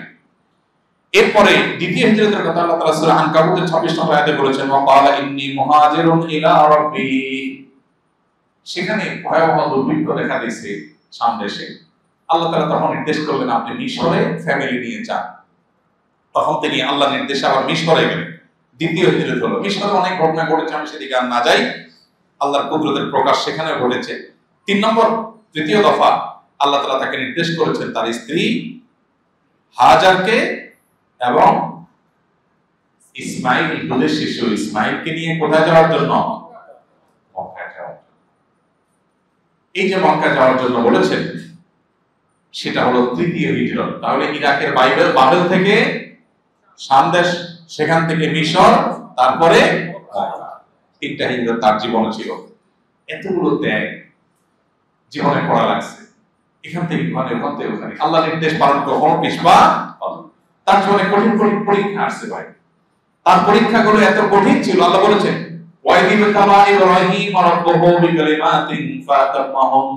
ইব্রাহিমের কথা স্মরণ করো তোমরা, যে আল্লাহ তাআলা তাকে অনেক পরীক্ষা করেছেন, সবগুলো পরীক্ষায় তিনি উত্তীর্ণ হয়েছেন, একটা পরীক্ষাও তিনি ফেল করেন নাই। আমরা সেই গ্রামাস্টারের অনুসারী যেন হই, কোরআনে বারবার আমাদের নির্দেশ করা হয়েছে যে আমরা যেন মিল্লাত ইব্রাহিম হানিফ সরল আদর্শ যেটা অনুসরণ করি। আল্লাহ তাআলা তাকে জীবনে অনেকগুলো পরীক্ষা নিয়েছেন। দেখুন, প্রথম পরীক্ষা তো ওই যে আমরা শুনলাম, এলাকাবাসী, নিজের বাপ দাদা সবাই তার বিরুদ্ধে ছিল। এটা পরীক্ষা না পরীক্ষা? এটা পরীক্ষা। এমনকি এলাকার মহাশক্তিধর জালেম শাসকের বিরুদ্ধে, এলাকাবাসীর বিরুদ্ধে, বাপ দাদার বিরুদ্ধে, প্রতিবেশীর বিরুদ্ধে এর চেয়ে বড় পরীক্ষা হতে পারে? আচ্ছা, এরপরে দ্বিতীয় দফা দেখা গেল যে নমরুদ, তার সাথে বিতর্ক, বাহাস, অগ্নিকুণ্ডে নিক্ষেপের পরিস্থিতি, আরেকটা পরীক্ষা। এরপরে আল্লাহ রাব্বুল আলামিন জীবনের শেষের দিকে এসে এমন এক পরীক্ষা নিলেন, সে পরীক্ষার কথা আপনারা সবাই জানেন। আল্লাহ নির্দেশ করেছেন নিজের কলিজার টুকরা পুত্র ইসমাইলকে জবাই করার জন্য। সহজ পরীক্ষা? কি বলেন? আল্লাহু আকবার। একটা বন্ধুকে আল্লাহর নির্দেশ পালন করতে গিয়ে ত্যাগ করতে পারি না, একটা হারাম সম্পর্ক ত্যাগ করতে পারি না, সেখানে সন্তানকে জবাই করার নির্দেশ, কোরবানি করার নির্দেশ, কত বড় পরীক্ষা ভাইরা আমার। এই পরীক্ষায় তিনি পাস করছেন না ফেল করছেন? আল্লাহু আকবার। কি পরীক্ষা ছিল বলেন? তিনি স্বপ্নে দেখেছেন সন্তানকে কোরবানি করছেন। সন্তানকে কি বললেন? বাবা, ইন্নী আরা ফিল মানামি আন্নী আযবাহুকা ফানজুর মাযা তারা। বললেন, বাবা, আমি তো স্বপ্নে দেখেছি তোমাকে কোরবানি করা। আর নবীর স্বপ্ন কিন্তু ওই আমাদের স্বপ্নের মতো না। আমাদের স্বপ্নে ভুলও দেখি, ভালো দেখি, ঠিক ঠিকানা নাই, তাই না? নবীর স্বপ্ন, সব নবীদের স্বপ্ন ওহি, তার ভুল কিছু দেখেন না, যা দেখেন আল্লাহ দেখেন। ফানজুর মাযা তারা, অতএব হে বাবা তুমি বলো এখন কি করব। আল্লাহু আকবার। ইসমাঈল আলাইহিস সালাম নবীর সন্তান, নবী, তিনি কি বলেছেন? قال يا أبت افعل ما تؤمر ستجدني إن شاء الله من الصابرين। বললেন, বাবা, আল্লাহ আপনাকে যে নির্দেশ করেছে নির্দ্বিধায় নিশ্চিন্তে সেটা বাস্তবায়ন করেন, আমি আপনার সন্তান হিসাবে সর্বোচ্চ ধৈর্য ধারণ করব। যেমন বাপ তেমন বাকি রইল মা। মা অনুমতি দেয় কিনা? দিছে না বাধা দিছে? আল্লাহু আকবার। এজন্য কিয়ামত পর্যন্ত সকল পরিণত বয়সের পুরুষদের জন্য আল্লাহর আদেশকে কিভাবে মাথা পেতে নিতে হয়, যদি সেটা নিজের মনের বিরুদ্ধে হয়, তার জন্য সবচেয়ে বড় শিক্ষার নাম হলো ইব্রাহিম আলাইহিস সালাম। গোটা পৃথিবীর মাতৃ জাতির জন্য, মায়ের জাতির জন্য, মায়েদের জন্য, বোনদের জন্য আল্লাহর আদেশের সামনে কিভাবে নিজের কলিজার টুকরাকেও কোরবান করতে হয়, তার জন্য সবচেয়ে উত্তম আদর্শের নাম হলো ইব্রাহিম আলাইহিস সালামের স্ত্রী হাজার। এরপরে আসেন গোটা পৃথিবীর তরুণদের জন্য, যুবকদের জন্য আল্লাহর পক্ষ থেকে আল্লাহর আদেশের সামনে কিভাবে অটল অবিচল থাকতে হয়, নিজের সবচেয়ে প্রিয় জিনিসটাকে কিভাবে ত্যাগ করতে হয়, তার সবচেয়ে বড় শিক্ষা তরুণদের জন্য রেখে গেছেন কে? ইসমাঈল আলাইহিস সালাম। তরুণ ভাইরা আমার, আল্লাহর নির্দেশের সামনে স্যাক্রিফাইস করা শিখবো তো ইনশাআল্লাহ। একজনের সাথে হারাম রিলেশন আছে, কিন্তু আল্লাহর অনুমোদন নেই, হয় বিয়ে আর না হলে সম্পর্ক ঠিক না। বন্ধুর সাথে অনেক ডিগ্রি দোস্তি, কিন্তু বন্ধু আমার খারাপ অভ্যাস আছে, হারাম করে, নামাজ পড়ে না, আল্লাহর ভয় নাই, মুসলমানিত্ব নাই, আল্লাহর জন্য সেই বন্ধুকে কাট করে দিতে পারা, এটাই হলো ইব্রাহিম আলাইহিস সালামের আদর্শের শিক্ষা। মনে রাখবেন, নিজের মনে যা চায় সেটা গোলামি করার নাম, প্রবৃত্তির দাসত্ব করার নাম মনুষ্যত্ব নয়। এটা যে কেউ করতে পারে। প্রকৃত বাহাদুরি, বীরত্ব হলো নিজের মনের বিরুদ্ধে যুদ্ধ করে সেই যুদ্ধে জয়ী হওয়া। আল্লাহ আমাদেরকে সেই তৌফিক দান করুন। ইব্রাহিম আলাইহিস সালাম তাকে আল্লাহ তাআলা এই কঠিন পরীক্ষা দিয়েছেন, সেই পরীক্ষায় তিনি জিতেছেন। সন্তান জবে হয় নাই, আল্লাহ তাকে পরীক্ষা করেছেন যে আল্লাহর জন্য তিনি কতটা স্যাক্রিফাইস করতে পারেন। নিজের জীবনের সবচেয়ে বড় স্যাক্রিফাইসটা তিনি করে দেখিয়েছেন। এজন্য আল্লাহ বলেছেন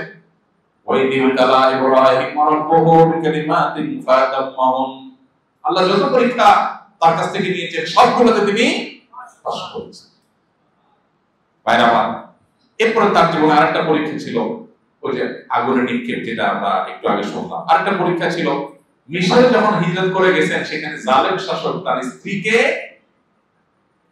আটক করেছে এবং তার হারাম লিপ্সা পূরণ করার দুঃসাহস দেখিয়েছে। তিনি সেখানে অটল ছিলেন, অবিচল ছিলেন, ভয় পায় যান নাই, শক্ত হাতে সেটা দমন করেছে এবং আল্লাহ হেফাজত করেছে, তার মুজিজা আল্লাহ প্রকাশ করেছে। এরপর জীবনের আরেকটা কঠিন পরীক্ষা এর মাঝে হয়েছে, সেটা হলো পরিবারকে জনমানব শূন্য মক্কার শূন্য উপত্যকায় রেখে আসা। আল্লাহর নির্দেশটা মানাটা সহজ ছিল না, কঠিন ছিল, কিন্তু সেই নির্দেশে তিনি পালন করেছেন না করেন নাই? এমনি এমনি আল্লাহর খলিল হন নাই, এমনি এমনি আল্লাহর বন্ধু হন নাই। অনেক পরীক্ষা দিয়ে, অনেক অ্যাসিড টেস্ট পার হয়ে তারপর তিনি আল্লাহর খলিল হয়েছেন। আল্লাহ রাব্বুল আলামিনের সামনে ভাই আমাদের যেতে হবে। আমরা সবাই আল্লাহর কাছে চলে যাব। ইব্রাহিম আলাইহিস সালাম আল্লাহর কাছে চলে গেছেন, আমাদেরকেও যেতে হবে। এই পৃথিবীতে আমরা কেউ থাকবো না ভাই। শিক্ষিত যে তাকেও যেতে হবে, অশিক্ষিত যে তাকেও, ব্যবসায়ী যে তাকেও যেতে হবে, গরীব যে তাকেও। ভাইরা আমার, সবাইকে আল্লাহর সামনে যেতে হবে। আল্লাহর ইবাদত, আল্লাহর দাসত্ব করে যেতে পারাটাই হলো সার্থকতা, জান্নাত প্রাপ্তির নিশ্চয়তা। আর আল্লাহর দাসত্ব না করে প্রকৃতির গোলামি করা, দুনিয়ার জাকজমক আর চাকচিক্য দেখে এগুলোর পেছনে গিয়ে আল্লাহকে ভুলে যাওয়া, এই গাফলতের জীবনটা হলো ঐশ্বর্যের জীবন, জাহান্নামের জীবন। আল্লাহ তাআলা নবী রাসূলদের জীবন থেকে আমাদেরকে আল্লাহর আনুগত্যের জীবনকে বাছাই করে নেওয়া, অনুসরণ করার তৌফিক দান করুন। ইব্রাহিম আলাইহিস সালামের সন্তান সন্ততি কতজন ছিলেন সে সম্পর্কে অনেকে বলেছেন 4 জন ছিলেন। তাদের মধ্যে ইসমাঈল আলাইহিস সালাম, ইসহাক আলাইহিস সালাম ছিলেন এবং এর বাইরেও আরো 2 জন সন্তান তাদের ছিলেন। ইব্রাহিম আলাইহিস সালাম সম্পর্কে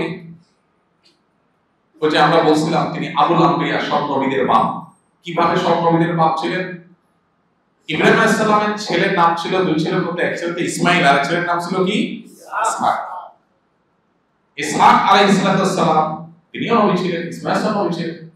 ইসহাক আলাইহিস সালামের ছেলের নাম ছিল কি? ইয়াকুব আলাইহিস সালাম। ইয়াকুব আলাইহিস সালামের উপাধি, টাইটেল ছিল ইসরাইল। ইসরাইল মানে কি? আল্লাহর বান্দা। সেই ভাষায় ইসরাইলের মানে কি ছিল? আল্লাহর বান্দা, মানে আব্দুল্লাহ। তো ইব্রাহিম আলাইহিস সালামের নাতি ইয়াকুব আলাইহিস সালাম তিনি ছিলেন ইসরাইল। তার বংশে যত মানুষ আসছে, যত নবী রাসূল আসছে, যত লোক আসছে, তাদের সবাইকে বলা হয় বনি ইসরাইল। কি বলা হয়? বনি ইসরাইল, মানে ইসরাইলের বংশধর, ইসলামের সন্তান সন্ততি। তাহলে বনি ইসরাইলের নবী রাসূল তো অগণিত আসছে। তাহলে ইব্রাহিম আলাইহিস সালামের 2 ছেলে ইসমাঈল এবং ইসহাক। ইসহাক আলাইহিস সালামের ঘরে ইয়াকুব আলাইহিস সালাম আসছেন, তার ঘরে হলো ইহুদিদের সমস্ত নবী রাসূল, এমনকি ঈসা আলাইহিস সালামও সেই বংশেই এসেছেন। আর ইসমাঈল আলাইহিস সালামের বংশে একজন নবী শুধু এসেছেন, তার নাম হলো মুহাম্মদ মুস্তাফা সাল্লাল্লাহু আলাইহি ওয়াসাল্লাম। তাহলে সমস্ত নবী রাসূলদের গোড়া যেহেতু ইব্রাহিম আলাইহিস সালাম, সেজন্য তাকে বলা হয় আবুল আম্বিয়া বা নবীদের। ইব্রাহিম আলাইহিস সালামের বৃদ্ধ বয়সে আল্লাহ তাআলা একটা অলৌকিকত্ব দেখাইছেন তাকে। কোরআনে আপনারা বারবার এই আয়াতগুলো শুনেন, অনেক অর্থ বোঝেন নিশ্চয়ই। আল্লাহ রাব্বুল আলামিন বৃদ্ধ বয়সে তাকে একটা সুসংবাদ দিয়েছেন। তার বয়স যখন সম্ভবত 80, সেই বয়সে সন্তান হওয়ার কোনো সম্ভাবনা নাই। ওই বয়সে আল্লাহ তাআলা তাকে ইসহাক নামক পুত্র হবে সেই সুসংবাদ দিয়েছেন। আল্লাহ তাআলা দেখিয়েছেন আল্লাহ সবকিছুই পারেন। যদিও ফেরেশতারা আসছিল অন্য বিষয় নিয়ে। লূত আলাইহিস সালাম যে 3টা ভাতিজা ছিল, তিনিও নবী ছিলেন। তার অনুসারী লোকেরা সমকামিতায় লিপ্ত হয়েছে। আজকের পৃথিবী যেটাকে প্রতিষ্ঠা করার জন্য উঠে পড়ে লেগেছে, আজকে যে বিকৃতিকে সমাজে গেলাবার জন্য অ্যাগ্রেসিভলি পুশ করার চেষ্টা করা হচ্ছে, সমাজে অনেক ভালো জিনিসকে এভাবে প্রতিষ্ঠার চেষ্টা করা হয় না যেভাবে সমকামিতাকে প্রতিষ্ঠা করার নোংরা চেষ্টা করা হচ্ছে। পশ্চিমা পৃথিবীগুলো যদি আপনি চলে যান, পশ্চিমা পৃথিবীর দেশগুলো যদি আপনি চলে যান, সেখানে দেখবেন যে স্কুল কলেজে সমস্ত জায়গায় মানুষকে খাওয়া পড়া যেভাবে শেখানো হয়, সমকামিতা এটা নাউজুবিল্লাহ কোনো দোষের কিছু না, স্বাভাবিক, এটা বোঝাবার চেষ্টা করা হয়। কেন করা হয় এই নিয়ে দীর্ঘ আলোচনা আছে ভাই। যৌন বিকৃতির মাধ্যমে তাদের লাভটা কি এটা নিয়ে অনেক আলোচনা আছে, সেদিকে যাওয়ার সুযোগ সময় নাই। আমরা শুধু এটুকু বলতে চাই, আমাদের দেশে আমাদের প্রচলিত আইনে সমকামিতায় লিপ্ত হলে কারাদণ্ডের শাস্তির কথা বলা আছে, এটা অপরাধ, বেআইনি। বাংলাদেশে যত ধর্মের মানুষ বসবাস করে, মুসলমান, হিন্দু, খ্রিস্টান, বৌদ্ধ, সব ধর্ম মতে এটা নিষিদ্ধ। তাহলে দেশের সব ধর্মে এদেশের আইনে যেটা নিষিদ্ধ, সেটাকে এদেশের কিছু এনজিও, কিছু তথাকথিত সুশীল সমাজ, তথাকথিত রাজনীতিবিদ, তথাকথিত গণমাধ্যম কর্মী পরিচয় দিয়ে কিছু মানুষ এই সমকামিতাকে সমাজে এস্টাবলিশ করার চেষ্টা করছে। এরা এই সমাজের শত্রু, এরা আগামী প্রজন্মের শত্রু। সমকামিতা যদি প্রতিষ্ঠা হয় কি হতে পারে পশ্চিমাদের দিকে তাকালে বুঝতে পারবে। পশ্চিমা পৃথিবীতে বহু দেশে অভিভাবকরা রাস্তায় নেমেছে এগুলোর বিরুদ্ধে। ভাইরা আমার, কেন? কারণ সমকামিতা প্রতিষ্ঠা হলে মানুষের জন্মের এই ধারা থাকবে না, বন্ধ হয়ে যাবে, আস্তে আস্তে হবে, কমতে থাকবে। পশ্চিমা পৃথিবীতে এখন মানুষ জন্ম হয় না, সেটার অনেক কারণ আছে। তো মানবতার জন্য ধ্বংসাত্মক এই বিকৃত মানুষের যেটা মানসিক রোগ বা বিকৃতি, সেটাকে অধিকারের নাম দিয়ে কোনোটি এস্টাবলিশ করা হচ্ছে। এখন বাংলাদেশে যেটা বহুদিন চেষ্টা করছে, কোনোভাবে যখন পারে না গিলাইতে, এখন ওটার নাম একটু ঘুরাই দিছে, এখন বলে ট্রান্সজেন্ডার। এখন বলে কি ট্রান্সজেন্ডার। ট্রান্সজেন্ডার কি? একজন পুরুষ তিনি বললো না আমার নিজেকে মহিলা মনে হয়, মহিলা ঘোষণা করলাম, মহিলা হয়ে গেল। আর একজন মহিলা নিজেকে পুরুষ মনে হয়, সে পুরুষ হয়ে গেল। মানসিক রোগ থাকলে তার ট্রিটমেন্ট হবে, কাউন্সিলিং হবে, সে সুস্থ হবে। সেটা না করে একজন পুরুষ যদি না আমি নিজের মহিলা মনে হয়, তাহলে সে মহিলা। আচ্ছা, তাকে যদি মহিলা ঘোষণা করা হয় অফিসিয়ালি, তাহলে সে তো আসলে পুরুষ। এখন তো মহিলা অফিসিয়ালি হয়ে গেল, সে যদি বলছে আমার মহিলা মনে হয়, এখন তার বিয়ে কার সাথে হবে, পুরুষের সাথে না মহিলার সাথে? যেহেতু অফিসিয়ালি মহিলা ঘোষণা হয়ে গেছে, তাহলে এখন বিয়ে কার সাথে হবে? পুরুষের সাথে। আর আসলে সে ছিল একটা আস্ত বেড়া, তাহলে এখন আরেকটা পুরুষের সাথে বিয়ে হলে তখন কি হলো? সমকামিতা হলো। কি হলো? কিভাবে ট্রান্সজেন্ডার মতবাদের মাধ্যমে সমকামিতাকে সমাজে প্রতিষ্ঠা করছে শয়তানরা, এটা আমরা অনেকে আশা করতে। এই যে জুলাই আন্দোলনে যারা মারা গেছে, আহত হয়েছে, তাদের যে তালিকা করার জন্য সরকারিভাবে স্বাস্থ্য মন্ত্রণালয় থেকে যে ওয়েবসাইটে যে লিংক দেওয়া হয়েছে, ওখানে পর্যন্ত ড্রপ ডাউনে দেখা যায় যে মেল, ফিমেল, আর 3 নম্বর আরেকটা কি, এই চিন্তা করেন কয়টা ট্রান্সজেন্ডার মরছে। এগুলো আকাম করে কোন পায় না, এরা আবার দেশের জন্য লড়বে। তাহলে এই সমকামিতাকে প্রতিষ্ঠা করার চেষ্টা করা হচ্ছে। লূত আলাইহিস সালামের জাতিকে আল্লাহ ধ্বংস করেছেন, তার নিদর্শন এখনো পৃথিবীতে আছে। কেউ জর্ডানে গিয়ে দেখতে পারে কিভাবে তাদেরকে আল্লাহর গজব ধ্বংস করেছে, আল্লাহ রেখে দিয়েছেন সেগুলোকে। ভাইরা আমার, লূত আলাইহিস সালামের জাতির উপরে আযাব নিয়ে যখন ফেরেশতারা আসছে, ইব্রাহিম আলাইহিস বাড়িতে আগে গেছেন, তিনি মনে করছেন তারা মানুষের আকৃতি ধরে আসছে, তিনি মনে করছেন মেহমান আসছে, তাড়াতাড়ি করে ছাগলটাকে গুনা করে সামনে আনছে। এরপর দেখে খায় না, বলে মেহমানরা খান না কেন? ওনারা বলেন আমরা তো মানুষ না, মানুষ খায়, আমরা ফেরেশতা আল্লাহ পাঠিয়েছেন, আমরা খাই না, খানা লাগে না আমাদের, আপনারা খান। কেন আসছেন? আপনার ভাতিজা লূতের জাতি যে সমকামিতা লিপ্ত হয়েছে, ওদেরকে গজবে ধ্বংস করার জন্য আল্লাহ পাঠিয়েছেন। তখন ইব্রাহিম ইসলামকে প্রসঙ্গত সুসংবাদ দিলেন, আরেকটা সুসংবাদ আপনার জন্য আছে, সেটা হলো আল্লাহ আপনাকে বার্ধক্য বয়সে একটা সন্তান দিবেন এবং তার নাম হবে ইসহাক। তো আল্লাহ তাআলা ইব্রাহিম ইসলামকে সেটা দিয়েছেন। তার গুণাবলী কি ছিল আমরা শেষ করব, সময় অনেক হয়ে গেছে। ইব্রাহিম ইসলামের গুণাবলী তো বলে শেষ করা কঠিন। একটা ছিল হলো ধীরস্থিরতা, শান্ত মেজাজের, এই জন্য তিনি সফল হয়েছেন সব ক্ষেত্রে। দেখেন, মাথা গরম করেননি, এলাকাবাসী এত হটকারিতা করছে, এত বাড়াবাড়ি করছে, তিনি পাল্টা বলেন নাই যে তোমাদেরকে আমি শেষ করে ফেলবো। এই জন্য দাওয়াতের কাজ যারা করে তারা কি হতে হবে? শান্তশিষ্ট এবং সবরকারী হতে হবে। দ্বিতীয়ত, সন্তান হিসেবে যেমন আদর্শ ছিলেন, বাবা হিসেবে তেমন আদর্শ ছিলেন। সন্তান হিসেবে নিজের বাবা এত উল্টাপাল্টা করেছে, তারপরে বলতেন ইয়া আবাদিনা, আমার প্রিয় বাবা। অর্থাৎ বাবার প্রতি অশ্রদ্ধা কখনো করতেন না। আজকাল তো ছেলেপেলেরা নিজের মনের একটি বিরুদ্ধে গেলে বাবার সাথে চোখ উল্টায় কথা বলে। আবার সন্তানের জন্য তিনি আদর্শ পিতা ছিলেন। তার সন্তানদের তিনি দ্বীন শিখিয়েছেন, ঈমান শিখিয়েছেন, স্যাক্রিফাইস শিখিয়েছেন, কোরবানি শিখিয়েছেন। ইসমাঈল ইসলামকে কিরকম ঈমান শিখিয়েছেন যে আল্লাহর রাহে কোরবানি হতেও তিনি প্রস্তুত ছিলেন। আমরা তো আজকাল পোলাপানকে শুধু ভোগ শিখাই। আমি সবসময় বলি ভাইরা, বাচ্চাদেরকে আল্লাহর ওয়াস্তে ভোগ শিখাবেন না, ত্যাগ শিখাবেন। কি শিখাবেন? ত্যাগ। ভোগ করার জন্য কোনো যোগ্যতা লাগে না, ত্যাগের জন্য কি লাগে? যোগ্যতা। ভোগ ফকিরের ছেলে মেয়েও করতে পারে, গরিবের ছেলে মেয়েও। ত্যাগ সবাই পারে। সন্তানদের কষ্ট সহিষ্ণু শিখাবেন, শুধু আরাম শিখাবেন না। আরাম শিখাইলে সবসময় সে আরাম পাবে না, একসময় বেরাম পাবে, তখন কিন্তু সে টিকতে পারবে না। এই জন্য পোলাপানরে স্যাক্রিফাইস শিখাবেন, কষ্ট সহিষ্ণু শিখাবেন। ইব্রাহিম ইসলাম সেই কাজটা করতেন। 3 নম্বর, তার মধ্যে দৃঢ় বিশ্বাস ছিল, ইয়াকিন ছিল। একবার তিনি আল্লাহকে বললেন, আল্লাহ আপনি রব্বি আরিনি কাইফা তুহয়িল মাউতা, আল্লাহ আমাকে একটু দেখান তো আপনি কিভাবে মৃতকে জীবিত করবেন। কিয়ামতে আপনি করবেন জানি, আমি একটু দেখতে চাই।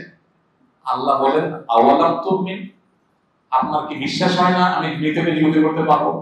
তেমন বলা বলা, হ্যাঁ অবশ্যই আল্লাহ আমি বিশ্বাস করি, ওয়ালাকিন লিয়াতমাইন্না কলবি, কিন্তু আমার অন্তর যাতে একটু প্রশান্ত হয়, এটা দেখতে চাচ্ছি আল্লাহ। আল্লাহ বলেন ঠিক আছে, ফাখুজ আরবাআতান মিনাত তাইর, 4টা পাখি নেন, জবাই করেন, টুকরা টুকরা করে 4 পাহে রাখেন। এরপর এগুলাকে আল্লাহ বলছেন যে আমার নামে ডাক দেন, সবাই জীবিত হয়ে আসবে। তারা এসেছে। আল্লাহর কুদরতের প্রকাশ আল্লাহ তার কাছে ঘটিয়েছে। ভাইরা আমার, ইব্রাহিম আলাইহিস সালামকে এর মাধ্যমে আল্লাহ তাআলা দৃঢ় ঈমানওয়ালা বানিয়েছেন। তার ঈমানের শক্তি ছিল অনেক সবল এবং শক্তিশালী। তার বাহাদুরি, বীরত্ব ছিল অনেক বেশি, সবর ছিল অনেক বেশি। তার তাওয়াক্কুল ছিল আল্লাহর প্রতি অনেক বেশি। এইজন্য অগ্নিকুণ্ডে নিক্ষেপ হওয়ার সময় বলেছেন আল্লাহ আমার জন্য যথেষ্ট। তার হিকমত এবং ধৈর্য ছিল অসীম। তাকে আল্লাহ বলেছেন তিনি হানিফ ছিলেন, তার আদর্শ ছিল সরল সঠিক। এজন্য বলেছেন ওয়াকালু কুনু হুদান ওয়া নাসারা তাহতাদু কুল বাল মিল্লাতা ইব্রাহিম হানিফা মুসলিমা ওয়া মা কানা মিনাল মুশরিকিন। আল্লাহ আমাদেরকে নির্দেশ করেছেন, ইহুদি খ্রিস্টান সবাইকে নির্দেশ করেছেন যে ইব্রাহিমের ধর্ম এবং আদর্শ অনুসরণ করবা, যেটা সরল সঠিক, ইসলামের দিকে গেছে, তাওহীদের দিকে গেছে, সেটা শিরক থেকে মুক্ত। আল্লাহ তাআলা তাকে বলেছেন তিনি ধৈর্যশীল ছিলেন, আল্লাহর দিকে ধাবমান ছিলেন, দুনিয়ামুখী ছিলেন না। খাই খাই আমরা যেরকম করি এরকম ছিলেন না, তিনি আল্লাহমুখী ছিলেন। আল্লাহ বলেছেন ইন্না ইব্রাহিম লাআওয়াহুন হালিম, ইব্রাহিম আল্লাহর দিকে ধাবমান ছিলেন এবং হালিম ছিলেন, চরম ধৈর্যশীল ছিলেন। তিনি ছিলেন শাস্ত্র অন্তর অধিকারী। তার মনে কোনো বক্রতা ছিল না, দুই নম্বরী ছিল না, মুনাফিকি ছিল না, শিরক ছিল না, পবিত্র ছিল তার অন্তর। এজন্য আল্লাহ বলেছেন ইজ্জা রাব্বাহু বিকলবিন সালিম, ইব্রাহিম যখন তার রবের কাছে এসেছে পরিচ্ছন্ন অন্তর নিয়ে এসেছে।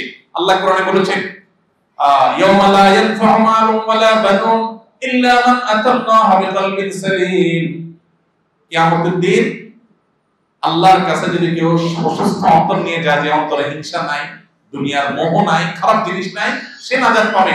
সন্তান সম্পদ মানুষকে নাজাত দিতে পারে না। রাসূলুল্লাহ সাল্লাল্লাহু আলাইহি ওয়াসাল্লাম সম্পর্কে আল্লাহ আরো সার্টিফিকেট দিয়েছেন, তিনি মেহমান নওয়াজ ছিলেন। এক হাদিসে আছে নবী সাল্লাল্লাহু আলাইহি ওয়াসাল্লাম জিজ্ঞাসা করেছেন ফেরেশতাকে, আল্লাহ তাআলা ইব্রাহিমকে খলিল হিসাবে কেন ঘোষণা করেছেন? বলেছে তিনি মানুষকে খানা খাওয়াইতেন, খানা খাওয়ানো পছন্দ করতেন, মেহমান নওয়াজ। ওই যে ফেরেশতারা আসলে মেহমান নওয়াজি করছে। এরপর আল্লাহ তাআলা তাকে বলেছেন তিনি রাশিদ ছিলেন, সত্য পথের দিশা আল্লাহর পক্ষ থেকে তিনি পেয়েছেন, ভালো কথাই বলতেন, ভালো কথাই চলতেন। আল্লাহ বলেছেন ওয়ালাকাদ আতাইনা ইব্রাহিম আর-রুশদা মিন ক্বাবলু ওয়া কুননা বিহি আলিমিন, ইব্রাহিমকে আমি হেদায়েত দিয়েছি, সঠিক পথ ছাড়া ভুল পথে তিনি যেতেন না।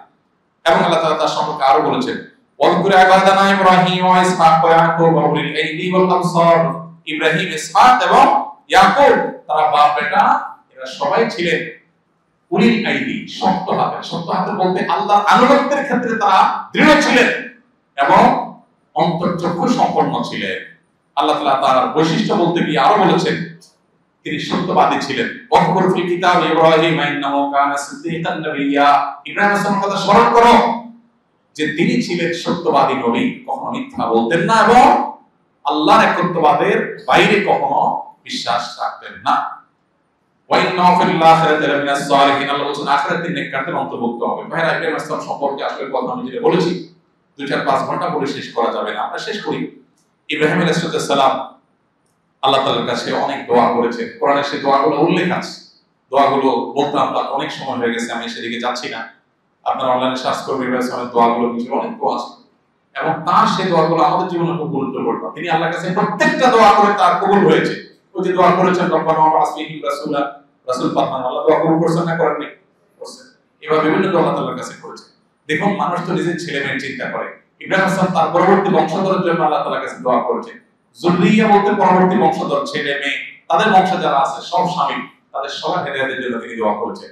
ইসলামের জীবন থেকে আমরা 4-5টা ছোট ছোট করে শিক্ষা জেনে শেষ করি। নাম্বার 1, তাওহীদ, আল্লাহর একত্ববাদ। এক্ষেত্রে কোনো ছাড় স্যাক্রিফাইস চলবে না।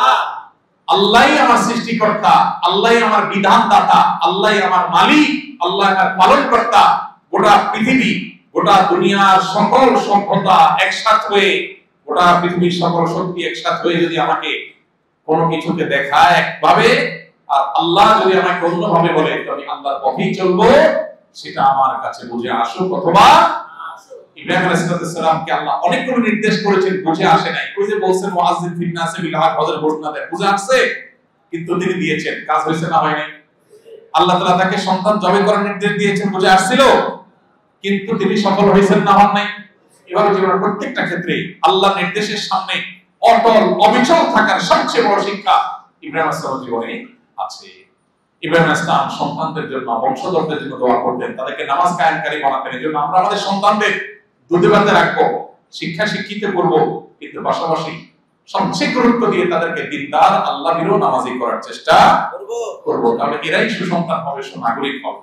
ইব্রাহিম আলাইহিস সালামের জীবন থেকে শিক্ষাগুলোর মধ্যে থেকে আরেকটা হলো আল্লাহ তাআলার কাছে দোয়া এবং ভয়, এটা বিপদের সময় তিনি করবেন। ওই যে হাসবি আল্লাহ বলেছেন। আবার মিশরের জালেম শাসক যখন তার স্ত্রীকে গ্রেফতার করেছেন, তখন তিনি নামাজ আদায় করেছেন, আল্লাহর দিকে রুজু হয়েছেন, আল্লাহ তাকে উদ্ধার করেছেন। পরিপূর্ণ ইয়াকিন এবং বিশ্বাস না থাকলে দোয়া কবুল হয় না। পূর্ণ ইয়াকিনের সাথে আল্লাহর কাছে আমরা দোয়া করব। আর 5 নম্বর সর্বশেষ হলো যে কোনো ভালো কাজের পর আল্লাহর কাছে ইস্তিগফার এবং দোয়া করতে হয়। আমরা নামাজ পড়ে সালাম ফিরে কি পড়ি? আস্তাগফিরুল্লাহ, আস্তাগফিরুল্লাহ, আস্তাগফিরুল্লাহ। ইব্রাহিম আলাইহিস সালাম কাবা নির্মাণ করার আল্লাহর কাছে কয়েকটা দোয়া করেছেন। এর মধ্যে একটা দোয়া ছিল রব্বানা তাকাব্বাল মিন্না, আল্লাহ আমরা বাপ বেটা দুজন মিলে আপনার ঘর বানাইছি, আপনি কবুল করেন। আরেকটা দোয়া ছিল ওয়াতুব আলাইনা, ভালো কাজ করতে গেলে তো ভুলভ্রান্তি হয়, আল্লাহ আপনি আমাদেরকে মাফ করে দেন। এইজন্য ইব্রাহিম আলাইহিস সালামের সুন্নাহকে আমল করে কোনো ভালো কাজের তৌফিক হলে আল্লাহ শুকর যেমন আদায় করব, ওই ভালো কাজ করতে গিয়ে ভুলভ্রান্তি হলে তার জন্য আল্লাহর কাছে ক্ষমা চাইবো, আবার আল্লাহর কাছে শুকর আদায় করব, কবুল হওয়ার দোয়াও করব। আল্লাহ রাব্বুল আলামিন আমাদের সবাইকে ইব্রাহিম আলাইহিস সালামের আদর্শের সত্যিকারের অনুসারী হওয়ার তৌফিক দান করুন। ও আরশের আজিমের মালিক, আপনি আমাদের ইব্রাহিমের মিল্লাতের উপরে ইব্রাহিম আলাইহিস সালামের আদর্শের উপর আমাদেরকে প্রতিষ্ঠিত করে দেন। আল্লাহ কিয়ামতের ময়দানে আমাদের নবী মুহাম্মদ সাল্লাল্লাহু আলাইহি ওয়াসাল্লামের পাশাপাশি ইব্রাহিম ইসলামের দিদার এবং সাক্ষাৎ সান্নিধ্য আমাদেরকে নসিব করে দেন।